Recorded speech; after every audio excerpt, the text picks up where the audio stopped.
Hey, what's up everybody? Welcome back to the channel. Today, I want to talk to you about Unholy DK's WOTLK Lich King Classic pre-patch, and I want to share with you my basic PvP guide, and I want to tell you guys how I've been kicking maximum ass in this pre-patch, okay? I've been having a blast playing my Unholy DK, and today we're going to be talking about talents, we're going to be talking about glyphs, we're going to be talking about diseases, and we're going to be talking about rotation and priority system, slash some basic tips and tricks to help you guys do awesome in PvP and help make your lives a little bit easier getting geared in preparation for Wrath of the Lich King. So let's go ahead and jump into the game and get to talking about it. Alright, now that we're in game, let's go ahead and talk about a couple of overarching things. First of all, we are level 70, this is the pre-patch, so we can't get to level 80 yet, and that means that we are missing 9 points that we would otherwise have to play with. That makes making our decisions a lot harder, and we have a lot less points to play with. So I've had to give up some things I really wouldn't want to give up otherwise, just so I can get to some really important stuff that we'll talk about later. Second of all, this is a PvP build, so I'm not going to take some of the more PvE-centric options in order to try and get points into those PvP options. And third of all is that basically right now we're in a really great place in the game where there are multiple ways to play your character. You don't have to cookie cutter follow everything I did. If you see that I didn't take a talent that you really want to for your playstyle, for your own fun, then it's probably not a bad idea to try and find some points that you can remove from other things and put them into that.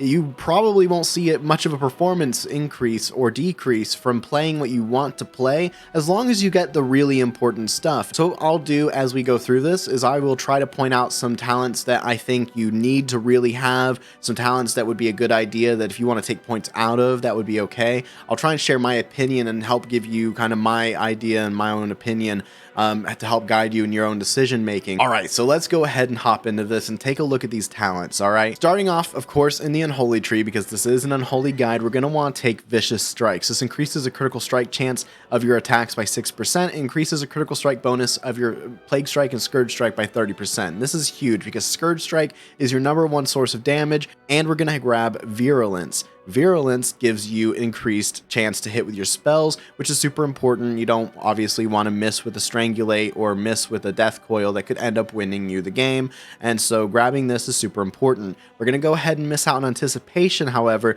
just because frankly 5% dodge for 5 points isn't an amazing trade. 5 for 5 I don't really like the math on, and dodge isn't as good as straight damage. We're going to look at Epidemic next, and this one, it is really good. Life is better when you have Epidemic, and frankly if I had the points to spare, me personally, I would be putting points into Epidemic. And what Epidemic does is it increases the duration of your Blood Plague and your Frost Fever by 3 seconds, which is really, really good. This means that you get more time to just pump runes into your Scourge Strike, and you won't have to spend so much time trying to reapply your dots all the time, which is huge, and this definitely will increase your DPS and make life a whole lot easier managing your diseases. However, for my playstyle, I really need those points somewhere else. Next up is Morbidity. Morbidity increases the damage and healing of Death Coil by 15% and reduces the cooldown on Death and Decay by 15 seconds. This is great because your #1 runic power spender is Death Coil, so increasing the damage and healing of that is massive. It will save your life, and it will definitely get you kills. Next up is Unholy Command, which is simple. It reduces the cooldown of your Death Grip ability by 10 seconds. This is one that I feel like if you had to take a point out of something so far, this is a place where I would personally be looking. 10 seconds off your Death Grip cooldown is massive, specifically for Arena. However, in more open world content, battleground content, this becomes a whole lot less important, and it's really easy. I see a lot of arguments for not putting points into this in lieu for other things on this tree, okay? Next up is Ravenous Dead, which this whole right-hand side of the tree is basically ghoul stuff and is pretty much mandatory type things for an Unholy DK, but this increases your strength by 3% and the contribution your ghoul gets from your strength and stamina by 60%. This makes your ghoul a ton more tanky, a ton stronger, and is something you absolutely have to have. Next up, let's talk about Outbreak. Outbreak increases the damage of Plague Strike by 30% and Scourge Strike by 20%. Buffing these abilities is really strong and really important. Outbreak is something I could not imagine living without for single target DPS. Next up is Necrosis, which makes your auto attacks deal an additional 20% shadow damage. This one is potentially one that you could argue taking points out of if you want to put them somewhere else. However, your auto attacks do a lot of damage, and part of that is because Necrosis. What's nice is that shadow damage also goes through armor, which is really awesome as well. And ultimately, it makes your melee be your #1 source of damage. So this one is definitely worth picking up for single target damage. Next up, we have Corpse Explosion. It's wonderful. It's a great meme. Unfortunately, it's not really good for PvP, so we're just not going to be taking it. On a Pale Horse, however, is one that honestly you might be surprised I'm not taking. I'm surprised I'm not taking it. Honestly, if I could take it, like if I literally had the points to take it, I would, but it just falls low enough on the priority list for me that I don't have it at the moment. But what this does is it reduces the duration of all stun and fear effects used against you by 10%, up to 20% if you spec all the way into it, and increases your mounted movement speed by 10%, up to 20%. These are both amazing effects, and like I said, if I could take it, I would, but I just don't have points for it. I would put points into Epidemic probably over this, and a big reason why is because you're not a healer, you're not a tank in this situation, so you getting stunned or feared usually isn't really that big of a deal unless you're already in a really bad position already, and at that point, it's easy to just blame something else, not missing 20%, stun resistance. But this plus, like, I'm an orc, plus the orc stun resistance, you can imagine 40% stun resistance, I believe that adds up to. And I mean, that is just absolutely an insane amount of resistance. I don't even, hardiness 15, so it'd be 35%. That is definitely a big deal. And for arena, we might see people going into on a Pale Horse specifically for arena gameplay, especially at high-end games. But for right now, in this pre-patch and in my situation, this isn't something that I feel like is a must-have. On the Blood-Caked Blade, this one is a really cool ability. It does a lot of damage as well. However, it isn't really that good in PvP. It's not as good as you would hope it would be. It's definitely a lot better for single-target raid damage, though. And also, it takes 3 points, which are just 3 points that, not to sound like a broken record, but I just don't have to spare in my build, and so it's something I've had to pass up on. I've compared myself to other Unholy DKs that have taken it, though, and I don't feel like I'm missing out on a lot of damage. Actually, it usually levels out, because in order for them to take this, they have to take points out of something else, and that usually results in about the same amount of damage bonus, is what I've seen so far. Going back over to this right-hand side of the tree, once again, this is mostly your ghoul control stuff, and these are things you can't pass up on. They are really important. Night of the Dead is literally what makes your raised dead a pet, that you can actually summon regularly and all that. Night of the Dead plus Master of Ghouls and Ghoul Frenzy, which is a massive heal and haste buff. It's basically the Unholy Monstrosity from retail, but basically it's something you need to have. It's really powerful. It keeps your pet alive. Make sure that you have that pet when you need him, and it is definitely worth to take all of these ghoul abilities. Going over to Unholy Blight, this is something that's really powerful. It causes the victims of your death coil to be surrounded by a vile swarm of unholy insects, taking 10% of their damage done by the death coil over 10 seconds, and preventing any diseases on the victim from being dispelled. That is really powerful. You don't want your diseases to be dispelled by an enemy healer, of course, which is great, and ultimately, it's, for 1 point, I think, really good a talent that you don't really want to pass up on for single target damage. Next up is Impurity, which makes your spells receive an additional 20% benefit from your attack power. This is an absolute no-brainer. You have to have this. Next up is Dirge, or whatever, however you say that. It makes your Death Strike, Plague Strike, and Scourge Strike generate 2.5 additional runic power for 2 points and for 5 runic power from those abilities. Ultimately, you're not getting a free ability, but every 5 Death Strikes, Plague Strikes, or Scourge Strikes, and ultimately that's just not enough to justify the 2 points, at least not in my build, and so I am passing over it. Next up is Desecration, which is one that hurts my heart that I do not have points into.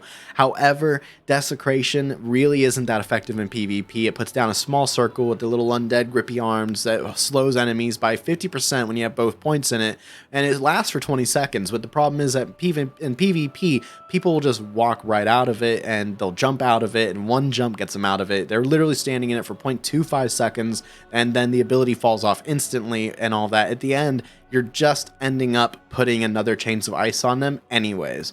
And so because Chains of Ice is just better than Desecration, I just realized it was a waste of talent points, as sad as that is, and as much as it broke my heart, because it's such an iconic and thematic ability to Unholy DKs in this expansion. Next up is Magic Suppression and Anti-Magic Zone. You absolutely have to take both of these. They are the most powerful anti-magic cooldowns in the game. They are part of what makes Unholy unholy. It is just insane. There really is no other way to put it. These are must-have abilities for PvP. Next up is Reaping, which makes whenever you hit with your Blood Strike or Pestilence, there's a 33 up to 100% chance that the blood runes become a death rune when it activates.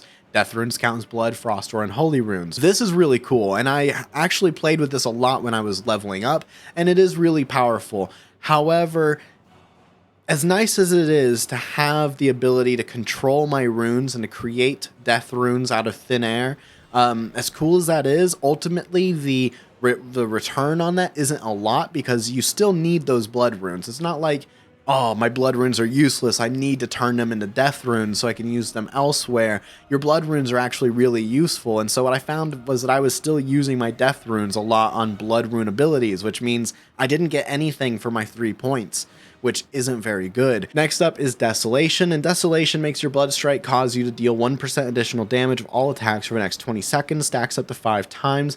This isn't a really good trade. 5% damage for 5 points isn't a really good trade in my opinion. There's plenty of other talents that will give you 10% increased damage for 5 points, and that's a good trade. Next up is Improved Unholy Presence. While in Blood Presence or Frost Presence, you retain 15% increased movement speed from Unholy Presence, and your runes finish their cooldown 10% faster in Unholy Presence. This is really good. This is something that I highly recommend you have. I have seen DKs run without it, and I haven't personally tested with and without it to see how big of a difference it makes. However, 10% faster cooldown reduction on your runes is significant. That over time adds up to quite a bit, and there is no doubt in my mind this equals higher DPS taking it. However, the question is it worth it for the 2 points that you have to spend?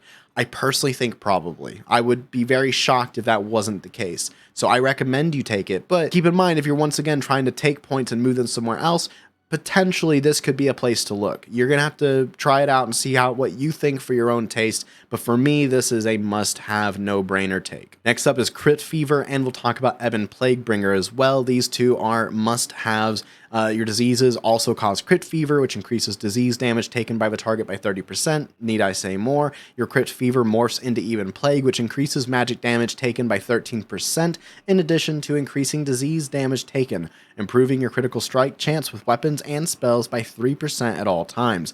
This is really good. I don't feel like I need to explain this one. Definitely you want both of these abilities. Next up is Bone Shield for 1 point. I think this is a really good trade. It's a 1 minute cooldown ability, which gives you 3 charges. It gives you basically 20% less damage taken from all sources while those charges last. If you use this smartly, it can make a very big difference. Even just applying it kind of brain dead, honestly, it still makes a big difference. I pretty much use this on cooldown, and as far as 1 point goes, I think you'd be hard pressed to find anything else other than maybe Scourge Strike that at 1 point makes as big of a difference as this can make. So definitely worth.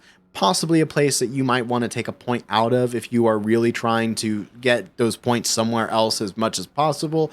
But I think that for most people, this is a really good ability, and I think that's worth investing in. Wandering Plague is one that I really like. So this is a cool ability, and I'm going to spend a little more time talking about this. So what it does is when your diseases damage an enemy, there's a chance equal to your melee critical strike chance that they will cause 33% additional damage to the target and all enemies within 8 yards. Ignores any target under the effect of a spell that is cancelled by taking damage, which basically, that last part just means that it won't break your CC in an arena, for example, or in PvP at all, which is really good. But what this does, and if you take it all the way up, it does 100% additional damage, is it basically causes your diseases to explode. If you think about Epidemic and Outbreak and how that works in retail, it gives your diseases a chance to crit, explode, do AoE damage, and hit really hard. And in PvE, I've seen firsthand that this ability will do a lot of damage. However, it does require 2 things to really shine, and that is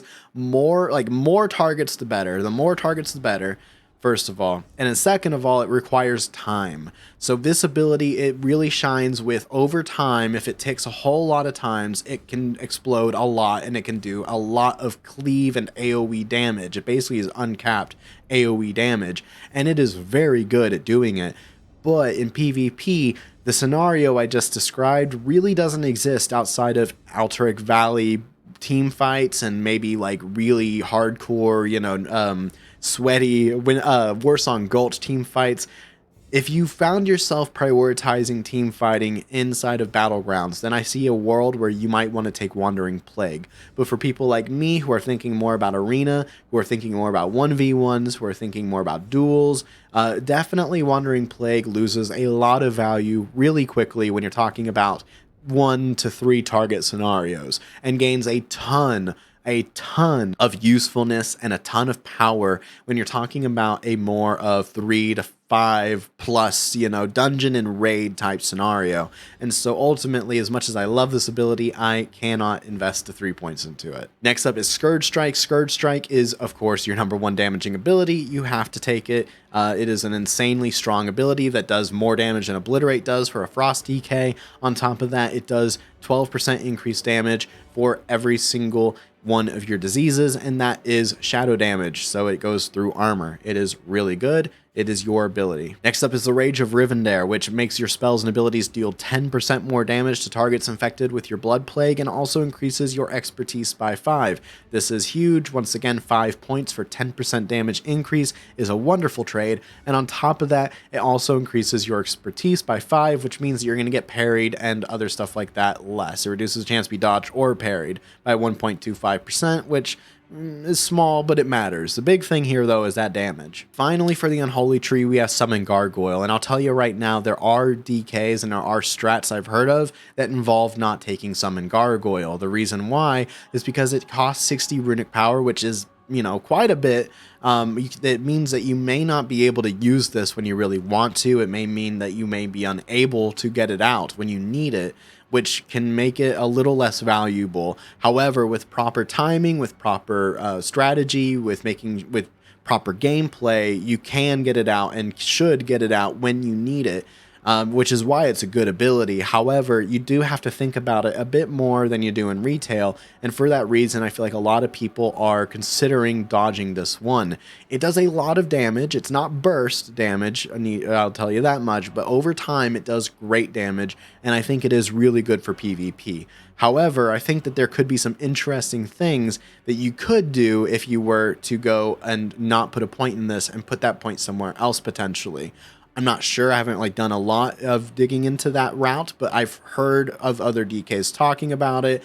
Some of my DK friends have mentioned it to me, and I think it would be something possibly quite interesting. All right, so that's it for the Unholy Tree. Now let's talk about the Frost Tree, because we're not going to go into the Blood Tree for this build, for this PvP build. There are too many important things with Frost. And so here we're getting to that point where we're really talking about the fact that we're not level 80 and we can't put as many talent points into our trees as we'd like to. So ideally here in the Frost Tree, the goal in life for PvP is to get down to Lichborn and to get down to Endless Winter. Lichborn, of course, will become one of our #1 healing abilities, one of our #1 defensive abilities. It's going to be very important for getting us out of those charms and those sleeps and those fears, and it's ultimately going to be one of the most important abilities inside of Arena, specifically in duels, that we will ever get, and that is super important. The second one is, of course, Endless Winter, which makes your strength, increases your strength by 4%, and it reduces the cost of your Mind Freeze, and when you spec 2 times into this, it makes your Mind Freeze free, which it is not by default. It costs 20 runic power, so once again, you can find yourself in a position where you do not have the runic power to get the kick that would win you the game, thus you lost because you don't have Endless Winter spec'd in. So the goal is to get as low into this Frost Tree as possible, which is partially why I've been so stringent and hardcore on my Unholy Tree. Another reason is Black Ice, which is another, for 5 points, 10% damage increase, which is just nothing to balk at whatsoever. That is really a really good trade. And so basically you want to grab Improved Icy Touch. It's not really that Icy Touch does a whole lot of damage, but it does reduce the melee and ranged attack speed of your opponent by 6%, which does mean something. That is useful. And of course, it takes you down to Icy Talons later on when we hit level 80, and that'll increase our attack speed, our melee attack speed by 20%, which once again, as you can see, is significant for us, considering how strong our melee attacks actually are. Once you have Icy Talons and you have Black Ice and you have Runic Power Mastery, then the goal is to just get into Lichborn, and then from getting Lichborn, you're able to go straight into Endless Winter, and that will be all 80 of our points once we hit level 80. In the meantime, though, I'm just running with Black Ice and Runic Power Mastery. Alright, so while I have you here, let's also talk about glyphs real quick. For my main glyphs, I am running Glyph of Dark Death, which increases the damage and healing done by Death Coil by 15%. Really important, really great. Glyph of the Ghoul, which makes your ghoul receive an additional 40% of your strength and 40% of your stamina. Once again, really great, really buffs up that ghoul. For my third major glyph, I am going to be running either the Glyph of Pestilence, which will refresh the duration of all my diseases on all targets that get hit by pestilence, including my main target, or I will run the Glyph of Scourge Strike, which makes Scourge Strike renew the duration of your diseases on the target by 3 seconds, up to a total of 9. I think both are going to be really powerful. I think Pestilence might get more use in longer form combat like PvE potentially, and I feel like Scourge Strike is going to be better for very specifically single target damage situations. So 2s, 3s, and raids, we may see Scourge Strike being a bit better than Pestilence, but I'm definitely curious to play around with the two when I get to level 80 and I can fit those into my build. For my minor glyphs, I'm running Glyph of Pestilence to increase the effect of Pestilence by 5 yards. This just guarantees that I Pestilence everything, that I spread those diseases as far as possible, and ultimately keep those diseases rolling and I don't let them fall off and have to reapply them. Second of all is Glyph of Raised Dead, which you have to have. It's your most important minor glyph. It completely removes the reagent cost to raising a ghoul, which is really important. Before I got this, I was just spending 2 to 5 silver every time I raised my ghoul, and every time you fly, it gets rid of your ghoul, so questing that way for a few levels was quite expensive and really pissed me off. And so once I found out about this glyph, definitely a game changer. Have to get it. For your third minor glyph, it really doesn't matter. That's why mine's empty. There are no other minor glyphs that actually affect your gameplay in any meaningful way as Unholy DK. There are some cool ones. I just have been too lazy to grab one. So go grab whatever meets whatever you think will be cool. All right, and that's it for talents and glyphs. Let's talk about actual gameplay. Alright, so first of all, when it comes to actually playing your Unholy DK in WOTLK Lich King Classic, it's important to understand a few foundational principles that you don't usually have to worry about in retail, and that is that above and beyond your rotation / priority system, you are going to have to manage your diseases, and so this is foundational to all 3 DK specs, and so I'm just going to cover that first, alright?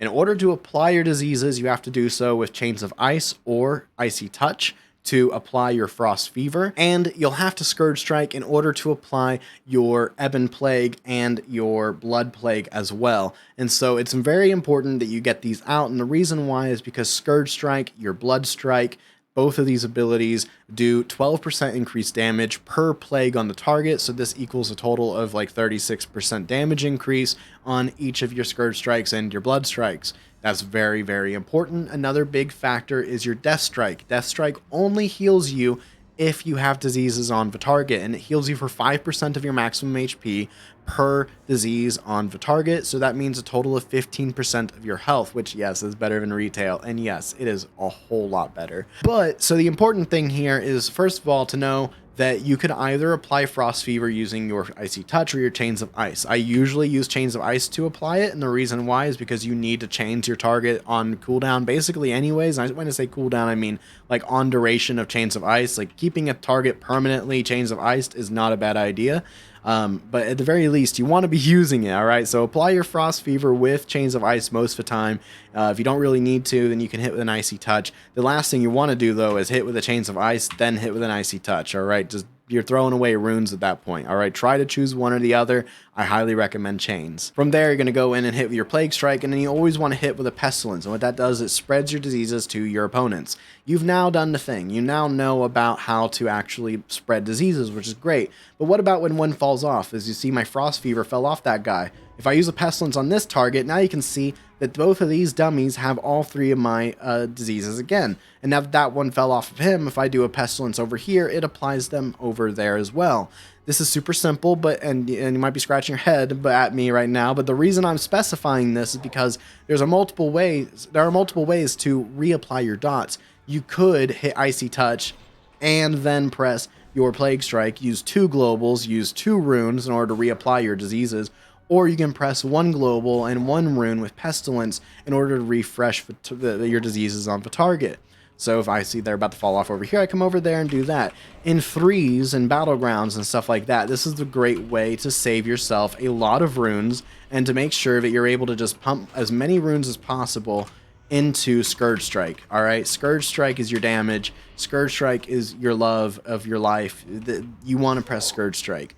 And so this is a great way to use as minimum amount of runes as possible, maintaining those dots, and it does require you to have a little bit more situational awareness than normal by retail standards, but ultimately it's a whole lot of fun, and it adds a really fun, in my opinion, fun layer of complexity to the class, which is really nice and refreshing.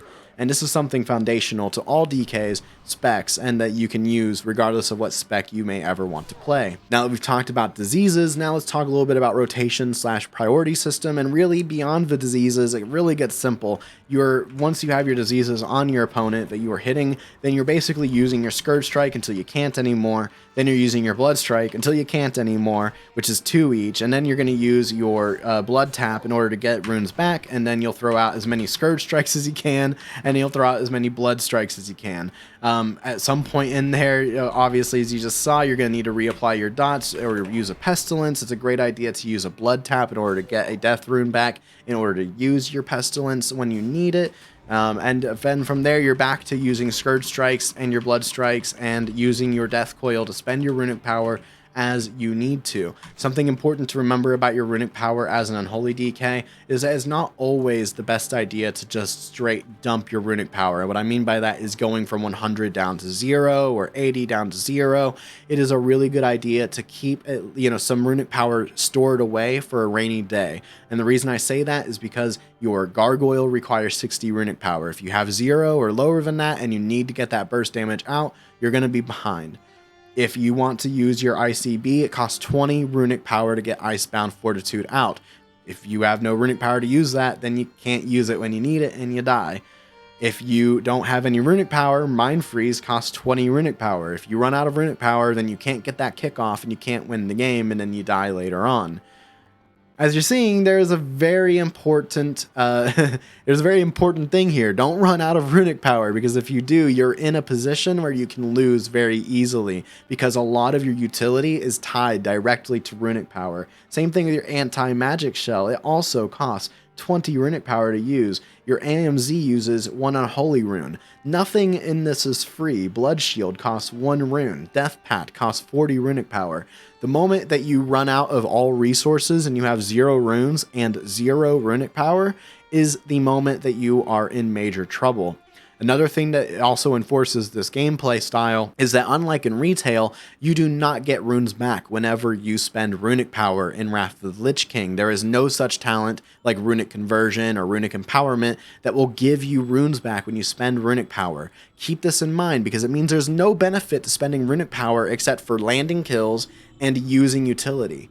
And so if you're not landing a kill or using utility or with your runic power, and you are risking running out, then you are putting yourself in a unnecessarily bad position as an Unholy DK. So keep that in mind and try and not go below maybe 30 or 40 runic power. Set a limit for yourself of where you want to try and stay, and challenge yourself to stay there and not go below that point. On the top end, of course, that also means you don't want to be using Plague Strike or any kind of runic power builder when you're already at 100 runic power, because you're just throwing away runic power, which, as I just mentioned, is what keeps you alive. So don't do that. Another little thing I want to throw in about your rotation is that when you get parries, whenever you parry an opponent, it will give you an opportunity to use a Rune Strike. And Rune Strike, it doesn't use a whole lot of runic power. It only uses 20, which is only a only half of what Death Coil uses, and it hits hard for Unholy DKs and for Blood DKs. Any DK that uses a two-hander, it is free. It's a modifier that modifies your auto attack, your next auto attack, and it literally hits for 3k. It is literally one of my hardest hitting abilities, and it hits pretty consistently at that. And so make sure you have access to that Rune Strike and make sure that you use it when you get the opportunity, because it's definitely worth using. Along those lines, I also got to point out Ghoul Frenzy, which is something we spec'd into. It makes your pet swing 25% faster. It also heals them for 60% of its health, which is great because your pet will die, and it dies pretty regularly if you're not using your Ghoul Frenzy. So what I did is I made a weak aura where when I go into combat, it lets me know if my pet doesn't have the buff on it, all right? And that's really powerful, really useful. Let me know if you would like me to share that weak aura. It's a pretty basic one, honestly. You can make it really easily, but it's definitely worth having because it makes sure that you always have that on. Anyways, guys, thank you so much for watching. Please hit that like and subscribe button if you liked the video and you want to see more videos like this. And hey, let me know, how are you guys enjoying the pre-patch? What do you guys think about your Death Knights? I want to hear what you guys are thinking. So let me know in the comments section down below. Thank you so much for watching, and I hope you guys have a good one. Peace.